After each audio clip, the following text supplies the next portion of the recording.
สิ่งที่เกิดก็คือสิ่งที่ดับสิ่งที่ดับก็คือสิ่งที่เกิดดังเช่นลมหายใจเข้าดังเช่นลมหายใจออกทั้งสองสิ่งเป็นสิ่งที่เกิดเป็นสิ่งที่ดับหายใจเข้าสั้นหายใจเข้ายาวหายใจออกสั้นหายใจออกยาวสิ่งเหล่านี้มันเกิดขึ้นแล้วมันก็ดับเรามาพิจารณาสิ่งที่เกิดก็คือปัจจุบันในขณะเดียวกันมันก็เป็นอดีตมันซ้อนกันเราจะพิจารณาถ้าจิตเราไม่ละเอียดเราจะไม่เห็นสิ่งเหล่านี้สิ่งที่เกิดก็คือสิ่งที่มันดับสิ่งที่มันดับก็คือสิ่งที่มันเกิดดังลมหายใจของเราหายใจเข้าเราคิดว่ามันอยู่ปัจจุบันในปัจจุบันก็คืออดีตในอดีตก็คือปัจจุบันของลมหายใจถ้าเราพิจารณาลึกไปอีกสภาวะจิตหรือตัวรู้เอาตัวรู้ก็แล้วกันตัวรู้อยู่ที่เดิมแต่สิ่งถูกรู้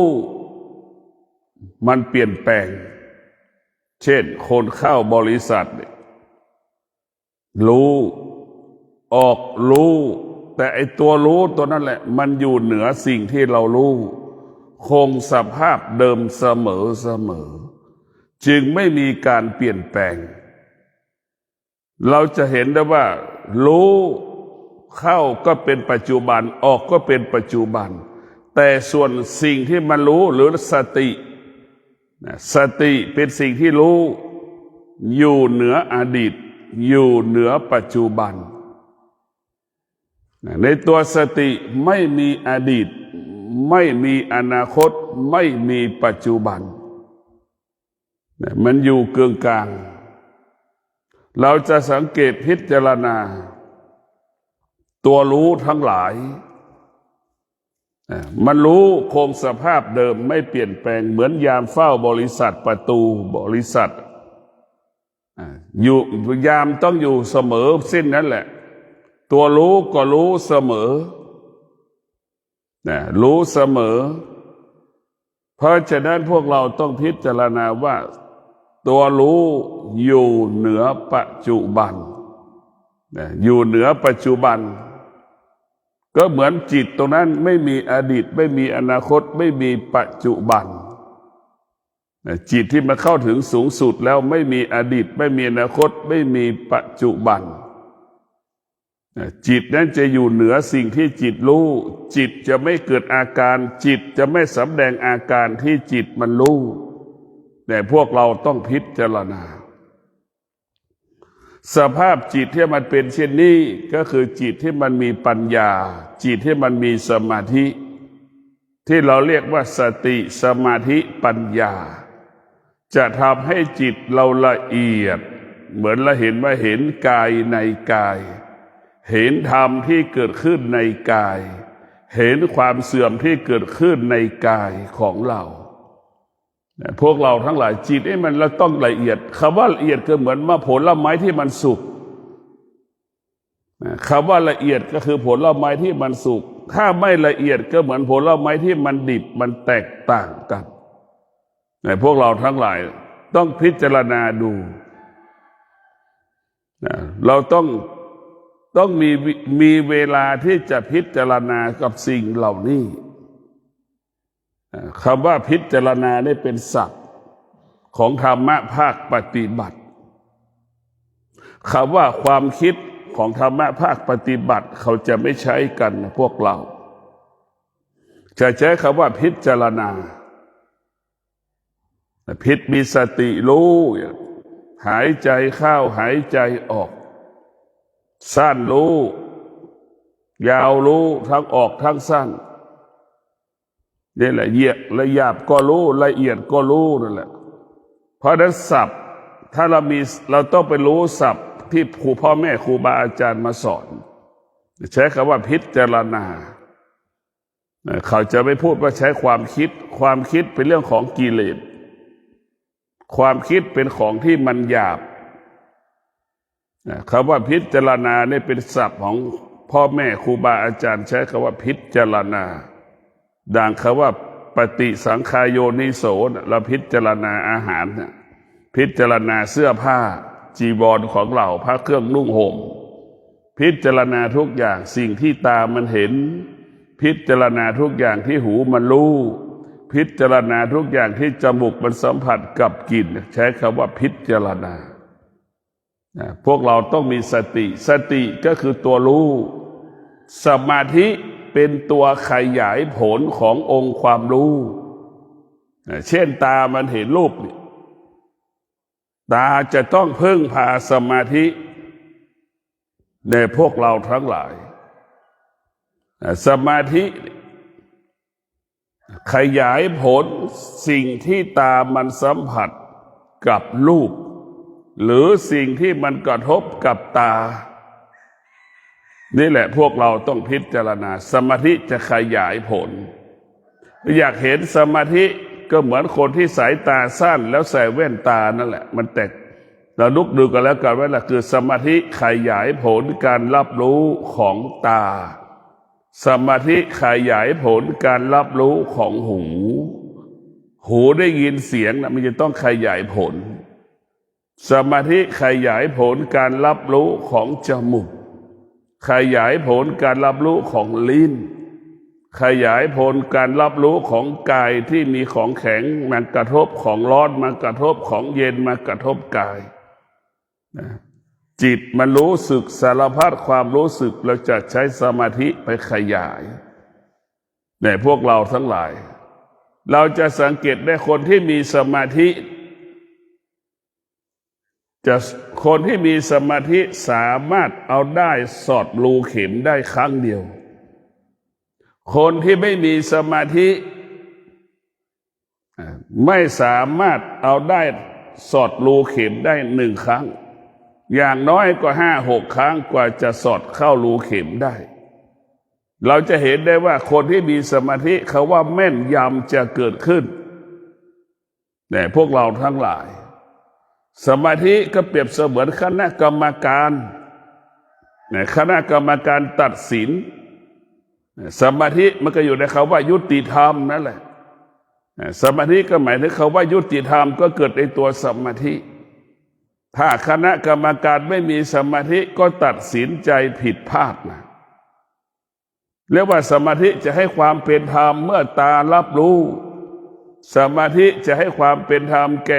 หูรับรู้สมาธิจะให้ความเป็นธรรมแก่จมูกรับรู้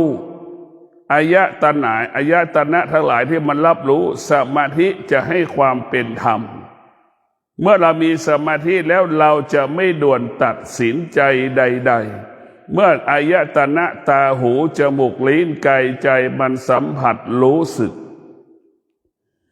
เพราะฉะนั้นสมาธิจะไปหยุดยับยั้งการรับรู้ของตา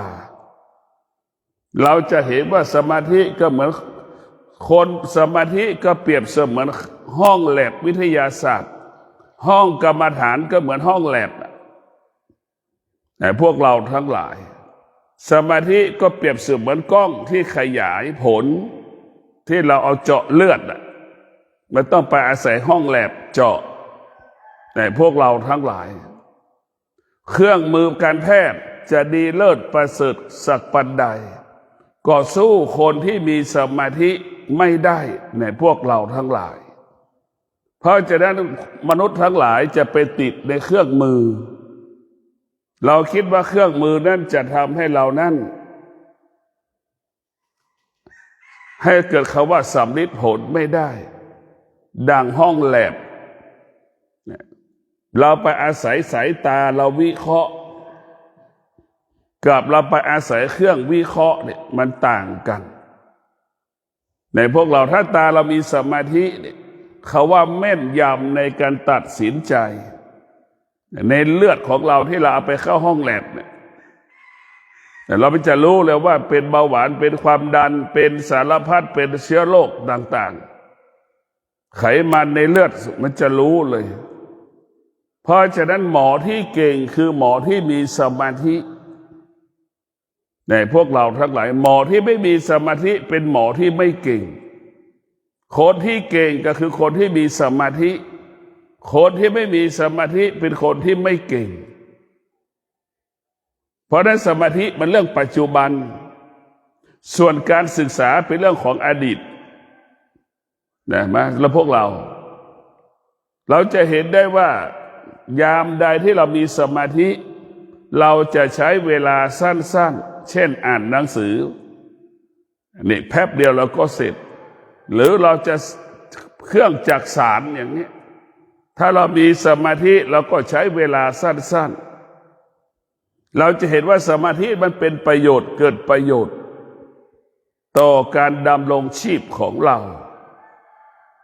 เหมือนผู้ที่มีสมาธิเดินจงกรมนี่เราก็จะรู้เลยว่าเราจะยกมันก็จะละเอียดเราจะวางมันก็ละเอียด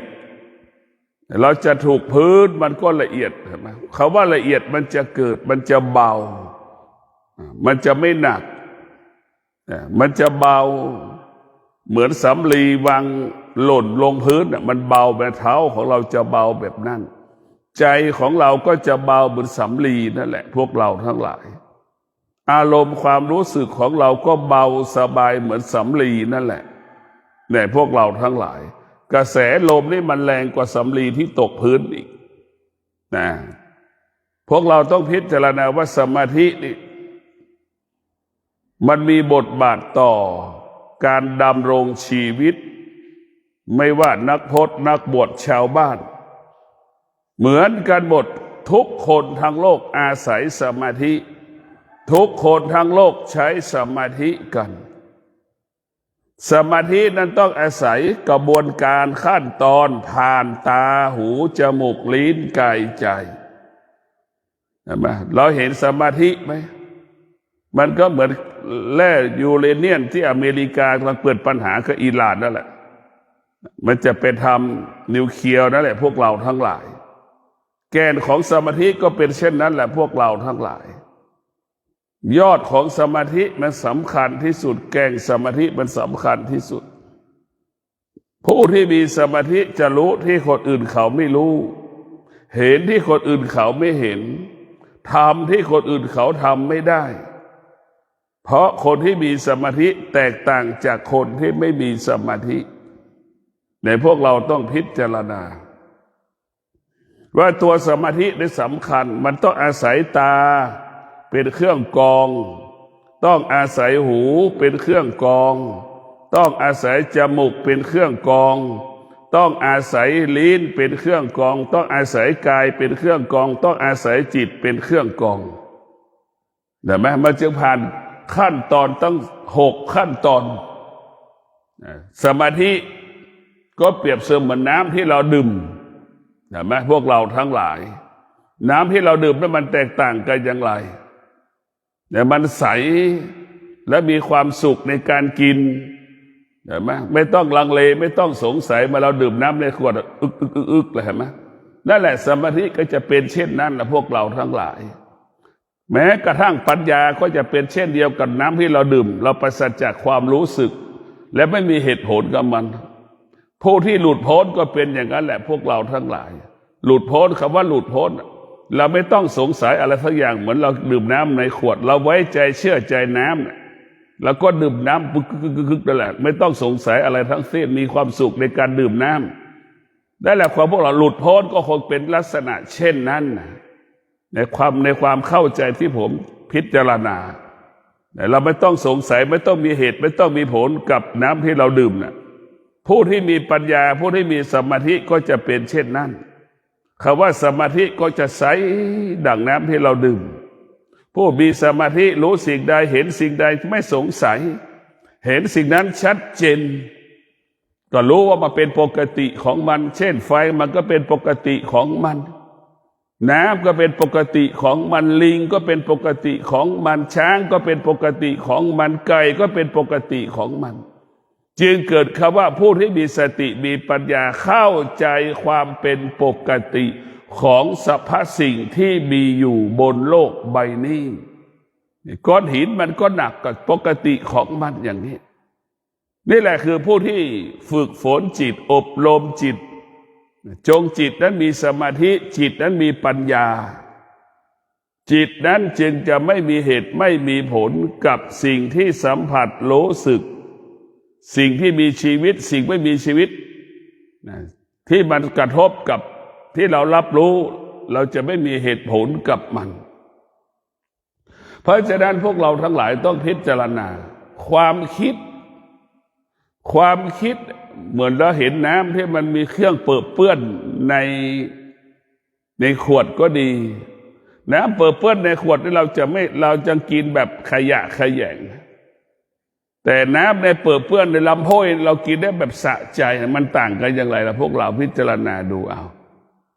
น้ำในลำโพงมันก็เปื้อนแต่เรากินด้วยแบบยังมีความสุขเราไปในป่าในเขาเห็นไหมในนาเนี่ยน้ำในหลุมตีนควายที่มันใสๆเนี่ยเรายังเอาปากไปดูดน้ำเห็นไหมเอาใบไม้เล็กๆไปตักเอาเห็นไหมเนี่ยนี่แหละคือพวกเราทั้งหลายเราพิจารณาว่าความคิดนั้นเปรียบเสมือนน้ำที่มันขุ่นเหมือนน้ำกาแฟ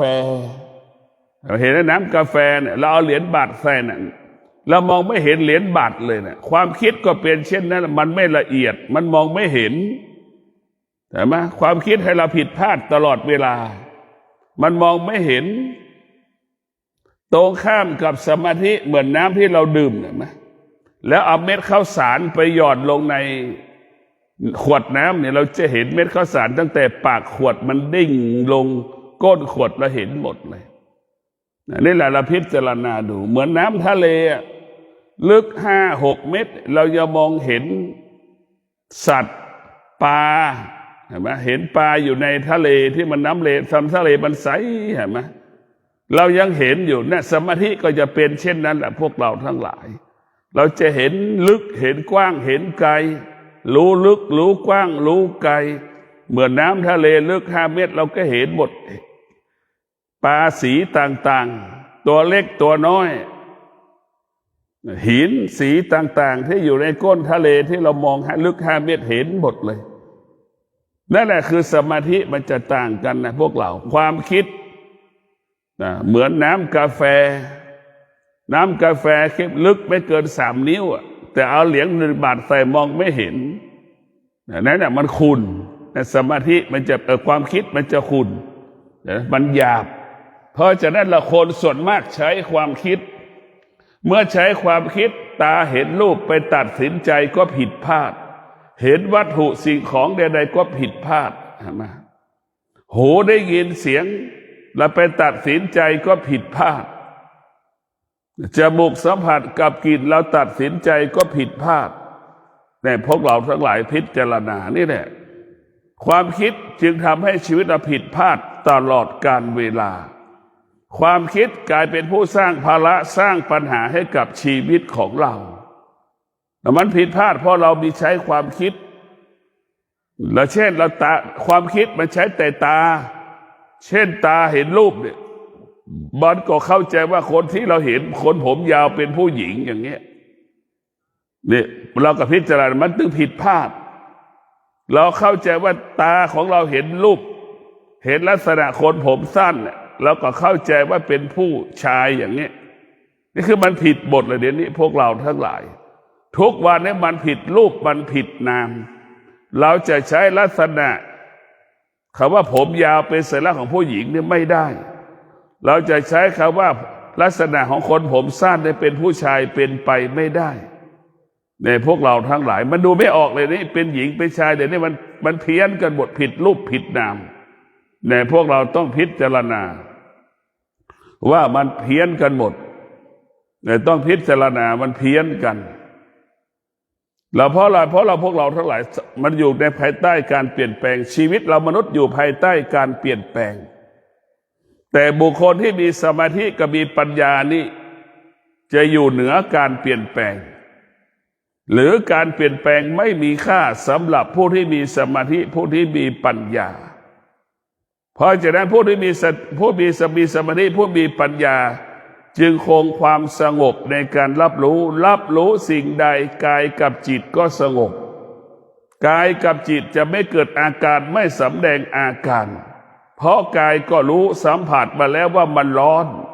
ไม่ใช่เพิ่งร้อนสุดมันก็เจอมาแล้วหนาวสุดมันก็เจอมาแล้วเนี่ยมันเจอมาประสบการณ์มันมีเนี่ยเมื่อกายมันรู้กายมันก็สงบในสิ่งที่กายรู้จิตมันรู้จิตก็สงบกับสิ่งที่จิตมันรู้แต่ทุกสิ่งทุกอย่างเนี่ยพวกเราทั้งหลายมันแปรสภาพตลอดเวลาร่างกายของเราขณะที่เราตื่นมันก็แก่ขณะที่เราเดินมันก็แก่ขณะที่เรานั่งมันก็แก่ขณะที่เรานอนมันก็แก่มันแก่ทุกอริยบทกายของเราเนี่ยในความแก่มันก็ซ่อนด้วยความเสื่อมเห็นไหมในความเสื่อมเนี่ยมันก็เกิดและเห็นได้พิจารณามันเกิดที่เดียวกันหมดเราพิจารณาท้องของแม่ทุกคนเกิดจากท้องแม่เราจะเห็นว่าสิ่งที่มีอยู่ในโลกใบนี้เนี่ยมันอยู่ในท้องแม่ทั้งหมดคนทั้งโลกมีความอยากมีความต้องการเหมือนกันหมดเพียงแต่ว่าความอยากความต้องการมันก็เป็นไม่แค่1 ใน 10เพียงแต่ว่าคนหนึ่งเป็นเลข1อาจจะเป็นเลข10อีกคนหนึ่งอาจจะเป็นเลข1กลายเป็นเลข2อย่างเงี้ยอีก1เลข2กลายเป็นเลข1อย่างเงี้ยเพียงจัดอันดับเท่านั้นที่มันแตกต่างกันแต่มีความรู้สึกเหมือนกันมีความต้องการสิ่งเดียวกันเสมอเหมือนกันหมดนะผมพูดตลอดเวลากับคุณโยมทั้งหลายว่า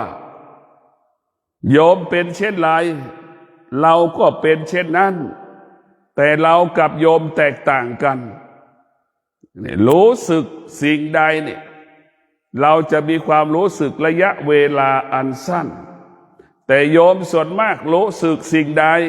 มีความรู้สึกสิ่งนั้นยาวนานสุขก็ดีทุกข์ก็ดียาวนานมากยาวนานมากชาวบ้านในเกิดคำว่ายาวนานผู้บุคคลที่ไม่ได้ฝึกจิตไม่ได้อบรมจิตไม่ได้ฝึกกายนี่เมื่อสัมผัสกับสิ่งที่พอใจสัมผัสกับสิ่งที่ไม่พอใจเนี่ยเกิดขึ้นใช้เวลายาวนานคือไปยึดมั่นมันเสียใจก็ยาวนานดีใจก็ยาวนานแต่ผู้ที่ฝึกจิตอบรมจิตใช้ระยะเวลาอันสั้นจะดีใจเสียใจจะทุกข์ใจสุขใจใช้ระยะเวลาอันสั้นดังเรานั่งขี้บนโถส้วมให้มีระยะเวลาอันสั้นมันดังนั่งขี้บนโถส้วมถ้าเรารู้สึกนานๆมันก็เป็นทุกข์เหมือนเรานั่งขี้นานๆก็เหม็นขี้ตัวเองอยู่ฉันใดเรายึดติดยึดมั่นมีความรู้สึกมีความนึกคิดสิ่งใดสิ่งหนึ่งเราก็เป็นทุกข์แต่เพราะฉะนั้นพวกเราต้องพิจารณาทุกสิ่งทุกอย่างเนี่ยมันเกิดขึ้นแล้วมันก็ดับไม่มีสิ่งไหนที่คงสภาพเดิมเสมอไม่มีก้อนหินเนี่ยมันก็เกิดความเสื่อมนะเราไม่เห็นว่ามันเกิดความเสื่อมนะเราพิจารณาด้วยความเป็นจริงก็เหมือนเรานี่แหละกระดูกเรามันจะเกิดความเสื่อมมันเสื่อมเหมือนเราหมดมันค่อยๆเสื่อมแต่ก้อนหินหมายความมันจะเสื่อมอาจจะใช้เวลาเป็นหลายร้อยปีหลายล้านปีก็ได้อาจจะแตกต่างกันตรงนี้ไม่มีวัตถุสิ่งใดบนโลกใบนี้อยู่เหนือความอดทนมีแต่ความอดทนอยู่เหนือวัตถุเนี่ยให้เราเข้าใจอย่างนี้เนี่ยผมพิจารณาอยู่ตลอดเวลาเนี่ยพวกเราต้องพิจารณาว่าไม่มีวัตถุสิ่งของใดๆอยู่เหนือความอดทนแม้กระทั่งดวงจันทร์ดวงดาวดวงอาทิตย์ก็เป็นสิ่งที่ไม่ทนวันหนึ่งก็สลายไปจากโลกใบนี้เปลี่ยนแปลงและแปรสภาพไปตามกาลเวลา แต่พวกเราต้องพิจารณาเราเห็นได้ว่าดวงอาทิตย์ก็ยังเปลี่ยนแปลงดวงดาวก็ยังเปลี่ยนแปลงแต่ความอดทนคงความเป็นปกติอยู่เหนือการเปลี่ยนแปลงวัตถุทุกชนิดยังเกิดคำว่าเสื่อมและเปลี่ยนแปลงไปสภาพส่วนธรรมะก็หมายถึงความอดทนคงสภาพเดิมเช่นนี้แบบนี้เสมอในพวกเราทั้งหลายเพราะฉะนั้นเราฝึกให้เราใช้ความอดทนต่อการรับรู้สิ่งใดสิ่งหนึ่งเราต้องอดทนเราจะไม่ด่วนตัดสินใจใดๆทั้งสิ้นเมื่อเราขาดสมาธิอีกเมื่อเราขาดความอดทนอีกเราจะตัดสินใจอะไรก็ผิดพลาดไปหมดแต่พวกเราทั้งหลายเขาว่าความอดทนนี่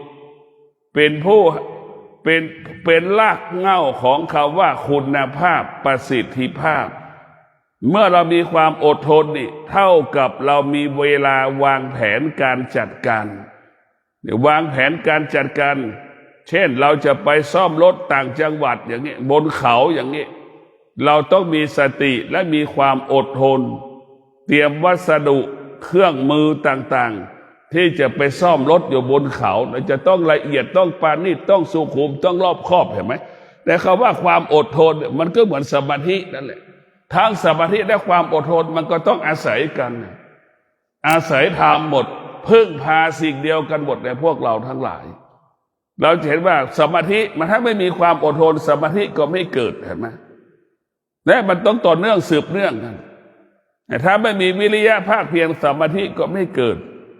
เพราะฉะนั้นความอดทนเป็นผู้ให้กำเนิดคำว่าสมาธิก็ได้หรือเป็นรากฐานของสมาธิก็ได้ความอดทนเป็นรากฐานของปัญญาก็ว่าได้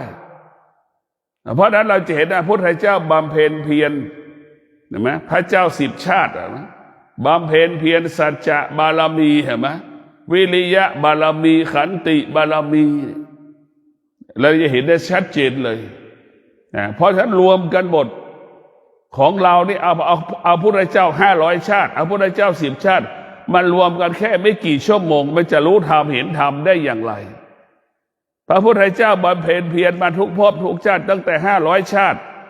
เห็นไหม10 ชาติบำเพ็ญขันติบารมีชาตินี้ไม่สำเร็จก็เอาต่ออีกชาตินี้ไม่สำเร็จก็เอาต่ออีกเห็นไหมพวกเราทั้งหลายมันนี่แหละเป็นลักษณะของการฝึกฝนอบรมที่สำคัญที่สุดการฝึกฝนอบรมเนี่ยเราจะงดใช้ความคิดเราจะเลิกใช้ความคิด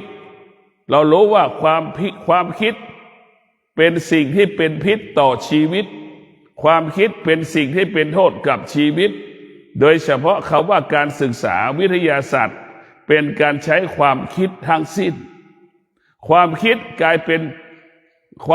ก็กลายเป็นส่วนของบุคคลบุคคลใดบุคคลหนึ่งดังคณะสังคมศาสตร์มันมีห้ากลุ่มในคณะสังคม5 แผนก5 กลุ่มอย่างเงี้ยใน5 กลุ่มก็ยังเถียงเรื่องเดียวกันไม่ยอมได้ลงตัวมันนี่แหละคือมันขัดความคิดมันจะสร้างความขัดแย้งมันจะไม่รวมกันเป็นหนึ่งมันไม่ยอมรับซึ่งกันและกันความคิดคือทิฏฐิความคิดคือสร้างตัวตนเรื่องหน้าตาแพ็กเกจทางสังคมธรรมนี้ความคิดมันไม่ใช่เรื่องของธรรมะความคิดมันเป็นเรื่องของกิเลสมันจะสร้างความขัดแย้งเราบุคคลที่มีสมาธิและมีปัญญาเนี่ยจะเป็นบุคคลที่ยอมรับความจริงด้วยจิตที่สงบแต่ไม่เกิดอาการไม่สำแดงอาการเงียบใช่ก็รู้อยู่ในใจไม่ใช่ก็รู้อยู่ในใจท่านจะไม่เกิดอาการไม่สำแดงอาการเห็นความจริงในความจริงดังคำว่าเห็นความทุกข์ในความสุขมันเป็นความจริงเราทุกข์เพราะความสุขเห็นไหมความสุขเป็นผู้ก่อการกำเนิดความทุกข์พวกเราถ้าไม่มีความสุขความทุกข์ก็ไม่เกิดถ้าไม่มีความทุกข์ก็ไม่มีความสุขทุกสิ่งทุกอย่างมันเกิดที่เดียวกันหมดเหมือนท้องแม่นะกำเนิดทุกสิ่งทุกอย่างเห็นไหมคำพูดที่คนทั้งโลกพูดเนี่ยมันก็เกิดจากท้องแม่หมดพูดเหมือนกันหมดต้องการเหมือนกันหมด เพียงแต่คนเวลาคนละสถานที่คนละเหตุการณ์เท่านั้นแต่ถ้าเราพิจารณาจริงๆศัพท์ผมใช้คำว่าเสมอเหมือนกันหมดนะเสมอเหมือนกันหมดจะไม่ได้ผมไม่ได้ดูพิจารณาว่าสิ่งนี้นะแตกต่างจากสิ่งนี้จะไม่ได้พิจารณาจะใช้คำว่าเสมอเหมือนกันหมดเธอเป็นเช่นไรเราก็เป็นเช่นนั้นเนี่ยเหมือนกันธรรมชาตินี่จะเหมือนกันหมดแต่ธรรมะจะแตกต่างกันหัวใจที่คนที่ธรรมะนี่จะแตกต่างอีกเธอเป็นเช่นใดฉันก็เป็นเช่นนั้นฉันแตกต่างจากเธอก็คือฉันมีความอดทนเห็นไหมนี่แหละฉันมีความอดทนเนี่ยฉันก็อยู่จึงอยู่เหนือเธอเธอโมโหฉันก็สงบเนี่ยเธอดีใจฉันก็สงบเนี่ยคือเราจะสงบธรรมะจะทำให้เราอยู่เหนือธรรมชาติสมาธิจะอยู่เหนือความคิดเห็นไหมพวกเราทั้งหลายปัญญาจะอยู่เหนือความรู้ของที่เราพูดว่าความรู้ของการศึกษาเนี่ยมันไม่ใช่ตัวปัญญานะมันเป็นเรื่องของความคิดแต่เรามาสมมติว่าเป็นความรู้นะแต่ความรู้ของพระพุทธเจ้าคือรู้ตามความเป็นจริงเช่นการศึกษามันเป็นอวิชชาในการศึกษามันเป็นอวิชชาธรรมะมันเป็นวิชาการศึกษามันเป็นอวิชชาเห็นไหมมันไปยึดติดมันเปลี่ยนแปลงและแปรสภาพตลอดเวลาแต่พวกเราทั้งหลายสมาธิเป็นหัวใจของนักวิทยาศาสตร์ถ้านักวิทยาศาสตร์ไม่มีสมาธินักวิทยาศาสตร์ไม่สามารถวิเคราะห์อะไรได้ไม่สามารถขยายผลอะไรได้ปัญญาเนี่ยเป็นหัวใจของนักวิจัยเนี่ยพวกเราทั้งหลายปัญญาเนี่ยเป็นหัวใจของนักวิจัยนักวิจัย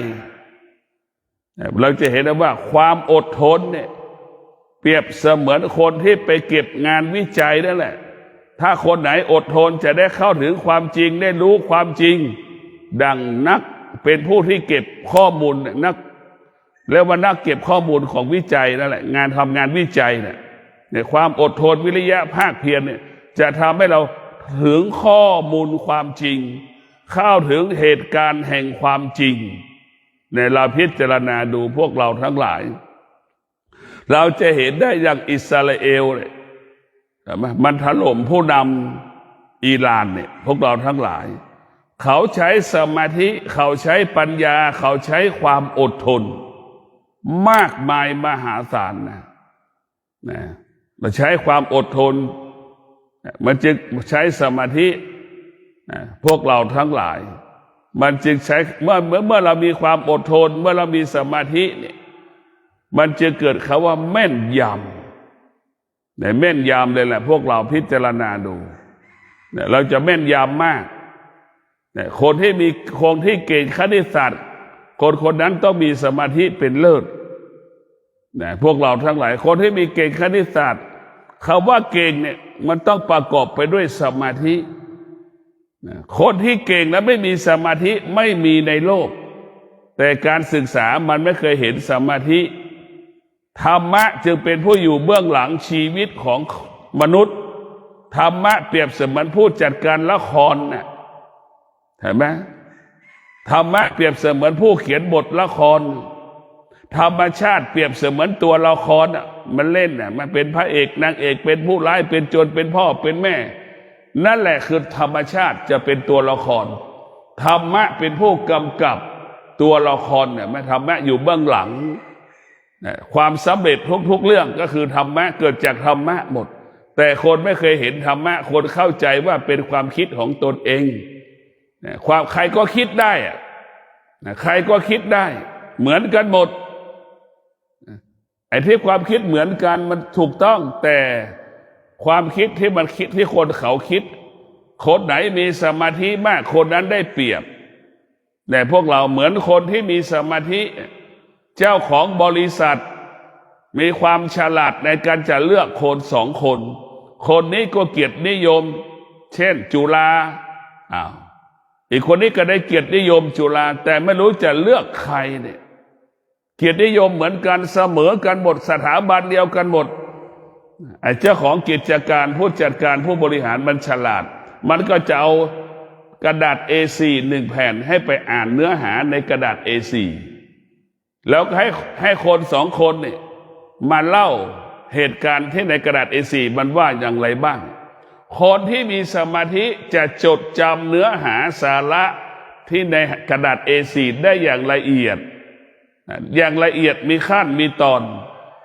อีกคนหนึ่งไม่มีสมาธิไม่สามารถเล่าเหตุการณ์เนื้อหาสาระเป็นขั้นเป็นตอนมันเหมือนเราไปถ่ายเอกสารแล้วเครื่องมันก็หายไปเลยตรงกลางมันก็หายเอกสารนั่นพวกเราเช่นนั้นแหละเพราะฉะนั้นคนที่มีสมาธิเนี่ยจะเล่าเหตุการณ์ต่างๆเป็นขั้นเป็นตอนในกระดาษ A4 นั้นได้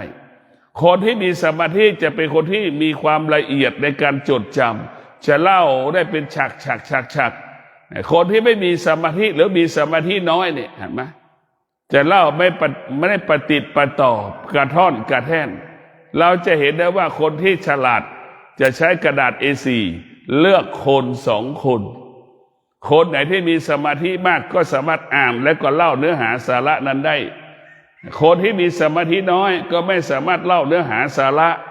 ในกระดาษ A4 นั้นเป็นขั้นเป็นตอนได้นี่แหละพวกเราทั้งหลายคนที่มีสมาธิจะย่อมแตกต่างจากคนที่มีสมาธิคนที่มีสมาธิมากก็ย่อมได้เปรียบกว่าคนที่มีสมาธิน้อยคนที่มีสมาธิน้อยย่อมเสียเปรียบไม่มีสิทธิ์เลือกแหละคนที่มีสมาธิก็เปรียบเสมือนเลข 1คนที่มีสมาธิน้อยก็เป็นเลข 2ไม่มีสิทธิ์เลือกถึงจะเลือกได้ไม่ดีนั่นแหละเป็นเช่นนั้นพวกเราต้องพิจารณาเราต้องพิจารณาสิ่งที่เกิดก็คือสิ่งที่มันดับสิ่งที่มันดับก็คือสิ่งที่มันเกิดจึงเกิดคำว่ารู้สิ่งใดให้ละสิ่งนั้นรู้สิ่งใดให้อยู่เหนือสิ่งนั้นรู้แล้วก็ไม่ตามรู้นั่นแหละพวกเราเพราะมันรู้ความจริงเห็นความจริงมันจึงไม่ยึดติดในความเป็นจริงแม้กระทั่งรู้ธรรมก็ละธรรมเราเห็นได้ว่าการศึกษาเขาไม่ได้บอกให้เราเรียนรู้อย่างงั้นรู้อย่างนี้รู้อย่างงั้นรู้อย่างนี้เราจะเห็นเวลาเรานั่งสมาธิมันก็ให้เรากำหนดลมหายใจเข้ากำหนดลมหายใจออกนี่คือเป็นหลักของสมาธิเครื่องมือของสมาธิก็คือความอดทนเครื่องมือของสมาธิก็คือวิริยะภาคเพียรนั่นเป็นเครื่องมือในพวกเราเป็นเครื่องมือนะเวลาเรานั่งแล้วมันจะบอกให้เราใช้ความอดทนเห็นไหมนี่ใช้วิริยะภาคเพียรแน่นี่แหละคือเครื่องมือนะแต่หลักๆของมันก็คือรู้อาการของลมหายใจเข้ารู้อาการของลมหายใจออกหายใจเข้าสั้นก็รู้หายใจออกยาวก็รู้นั่นแหละที่เราเมื่อกี้เราจะรู้อย่างนั้นแหละคือเรียกว่ารู้แต่ความอดทนเป็นเครื่องมือวิริยะภาคเพียรเป็นเครื่องมือสัจจะเป็นเครื่องมือเนี่ยเป็นเครื่องมือเท่านั้นเราจะเห็นว่าพระพุทธเจ้าหรือธรรมะสติปัฏฐาน4ให้เรารู้เรื่องแต่กายพวกเราทั้งหลายให้รู้เรื่องอารมณ์ของจิตรู้สภาวะจิตมันเกิดอาการสำแดงอาการอย่างไรแค่นั้นแหละเนี่ยเราจะเห็นว่าถ้าเรามาพิจารณานี่เราจะเห็นได้ว่าธรรมะที่เกิดจากจิตกับธรรมะที่เกิดจากการอ่านกระดาษ A4 เนี่ยมันแตกต่างกัน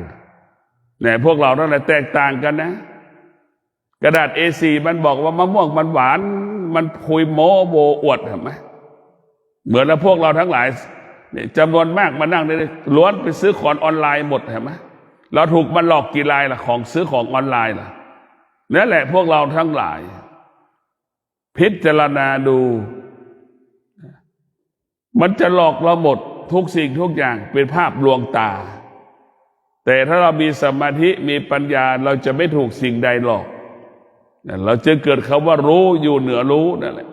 เราจะไม่ตกอยู่ใต้อำนาจสิ่งที่เรารู้เราจะไม่หลงสิ่งที่เรารู้เราจะไม่ยึดติดสิ่งที่เรารู้เราจะมีสติอยู่เหนือสิ่งที่เรารู้เนี่ยเราจะมีสติอยู่เหนือสิ่งที่เรารู้ เหมือนเราอยู่พระธาตุดอยสุเทพเห็นมหาลัยเชียงใหม่เห็นสนามบินเห็นโรงแรมต่างๆที่เราจดจำได้เราจะรู้หมดเลยนั่นแหละพวกเราทั้งหลายมีสติรู้อยู่เหนือรู้ดีใจก็ไม่ให้เกิดเสียใจก็ไม่ให้เกิดจึงเกิดคำว่ารู้เฉยๆเห็นไหมเกิดคำว่ารู้เฉยๆเห็นไหมนั่นแหละคือเรารู้จนถึงที่สุดมันก็รู้เฉยๆไม่มีค่าไม่มีความหมายใดๆทั้งสิ้นพวกเราต้องพิจารณาสติสำคัญสมาธิสำคัญปัญญาสำคัญเรียกว่าธรรมะของพระพุทธเจ้านี่มันก็เหมือนโครงสร้างร่างกายของธรรมะพระพุทธเจ้า84,000พระธรรมขันธ์เนี่ยมันต้องอาศัยซึ่งกันและกันสิ่งหนึ่งสำคัญกว่าอีกสิ่งหนึ่งไม่มีดังร่างกายของเราตาจะสำคัญกว่าปากก็ไม่ได้ปากก็สำคัญกว่าหูก็ไม่ได้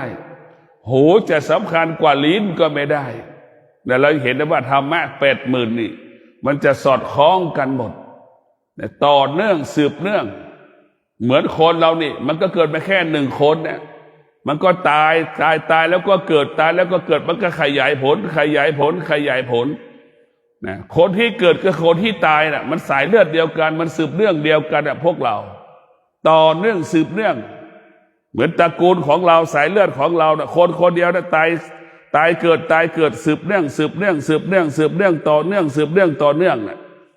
นะมันจึงเป็นสายเลือดของเราที่เราสมมติก็ขึ้นมา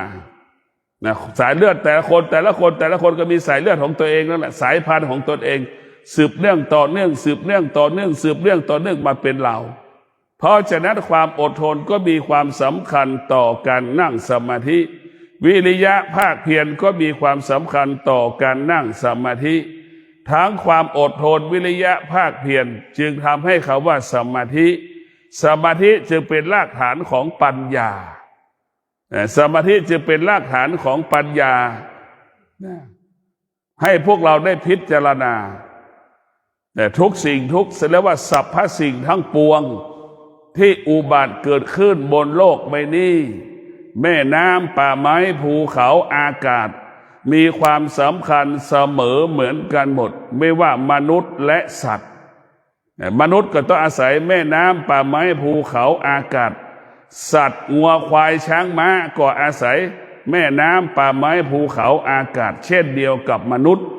เนี่ยไม่ใช่ว่ามนุษย์จะต้องการไม่ได้พวกเราทั้งหลายสัตว์ก็ต้องการแม่น้ำป่าไม้ภูเขาอากาศสัตว์ทั้งหลายจะขาดไม่ได้มนุษย์ทั้งหลายก็จะขาดสิ่งเหล่านี้ไม่ได้แต่พวกเราทั้งหลายต้องพิจารณาแต่สิ่งที่เหนือธรรมชาติก็คือสติสมาธิปัญญาจึงให้เรารู้ความจริงเห็นความจริงรู้ความจริงละความจริงรู้ความจริงอยู่เหนือความจริงนี่แหละพวกเราทั้งหลายได้โปรดพินิจพิจารณาแต่ธรรมะก็คือความจริงของชีวิตธรรมะเป็นความจริงของโลกให้เราเข้าใจว่าธรรมะเป็นความจริงของชีวิตธรรมะเป็นความจริงของโลกโลกจะเกิดความสงบได้ก็เพราะธรรมะสั้นๆก็คือรักษาศีลแล้วความสงบสุขก็จะเกิดสันติสุขก็จะเกิดแต่พวกเราทั้งหลายต้องมีสติพิจารณาก็ขอความสุขสวัสดีจงเกิดแก่ท่านทั้งหลายที่ฟังธรรมะขอให้ท่านทั้งหลายมีสติรู้เมื่อเรามีสติรู้เราก็อยู่เหนือสิ่งที่เรารู้เมื่อเราอยู่เหนือสิ่งที่เรารู้กายก็เบาจิตมันก็เบาจึงเกิดคำว่าสบายกายสบายใจจึงเกิดคำว่าจิตมันว่างเมื่อเรารู้แล้วไม่ยึดติดสิ่งที่เรารู้เมื่อเรารู้อยู่เหนือสิ่งที่เรารู้นี่แหละจิตที่เป็นอิสระขอเจริญพร